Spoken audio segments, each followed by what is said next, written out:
ये क्वेश्चन जो है लिमिट सम का क्वेश्चन है, ठीक है। तो लिमिट सम का जो स्टैंडर्ड फॉर्मेट होता है वो किस फॉर्मेट में होना चाहिए, limit n tends to infinity और summation r vary from 1 to n, और यहाँ पे function of r by n होता है तो उसको हम लोग लिखते हैं लिमिट 0 to 1 और f ऑफ t dt, ठीक है। इसमें जो है r बाई n को हम लोग क्या एज्यूम कर लेते हैं, t लीड करते हैं और उसके अकॉर्डिंग ये लिमिट में कन्वर्ट हो जाता है, ठीक है।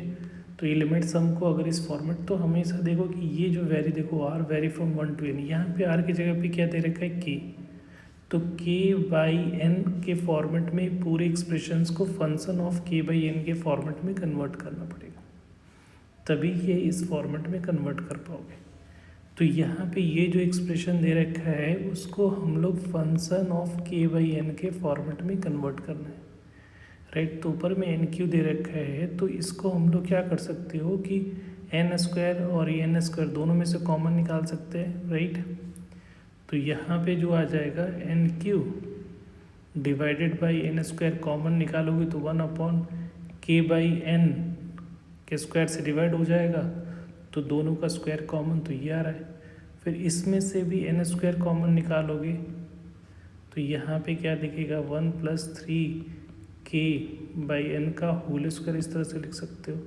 तो देखो ये जो है एन स्क्वायर से ये एक 1 बचेगा, फिर एक एन से एन कैंसिल आउट हो जाएगा, तो देखो 1 अपॉन एन भी होगा यहाँ पे, तो 1 अपॉन एन इस फॉर्मेट में आ गया।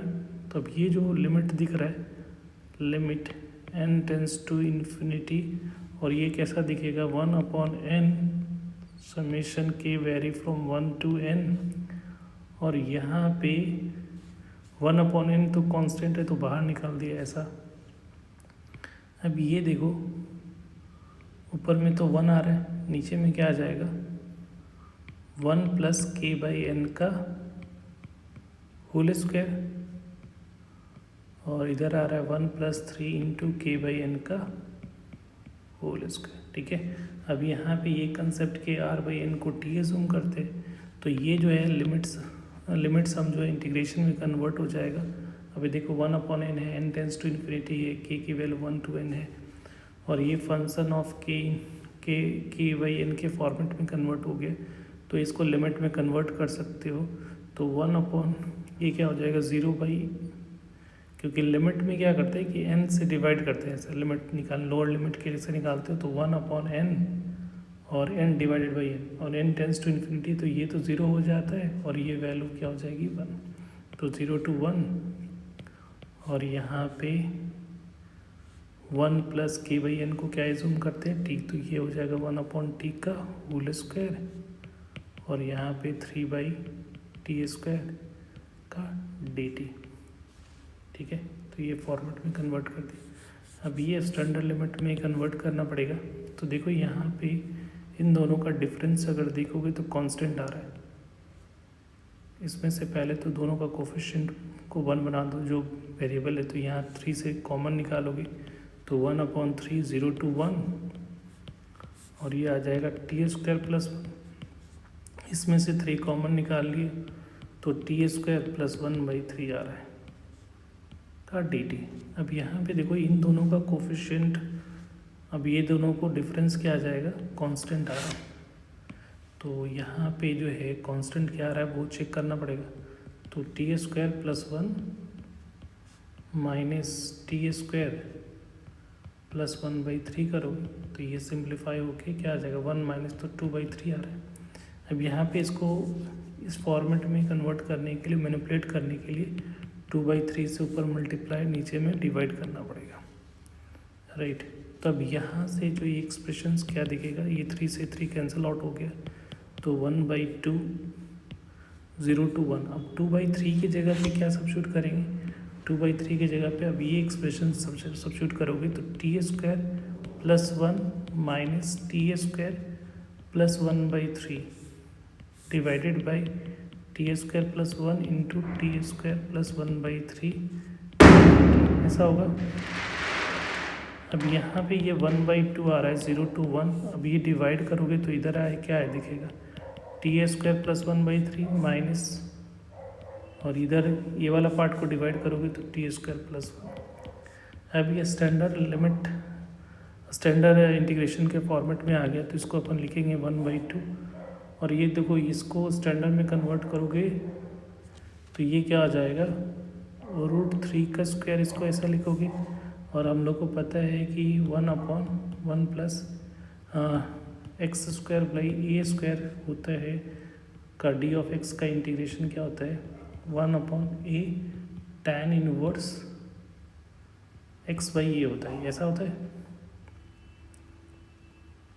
तो ये हो जाएगा अब यहाँ से, तो 1/√3 से डिवाइड हो जाएगा, और यहाँ पे tan 1 t divided by 1/√3, right, minus इसका इंटीग्रेशन करोगे तो ये तो 1 tan 1 t हो जाएगा, लिमिट 0 to 1।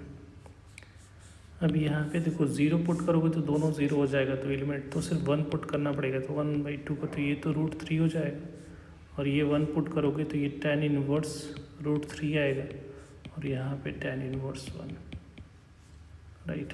अब यहाँ सिंप्लीफाई करोगे तो 1/2 √3 tan 1 √3 की tan थीटा की वैल्यू √3 आती है, π/60 डिग्री तो π/3 माइनस tan 1 π/4।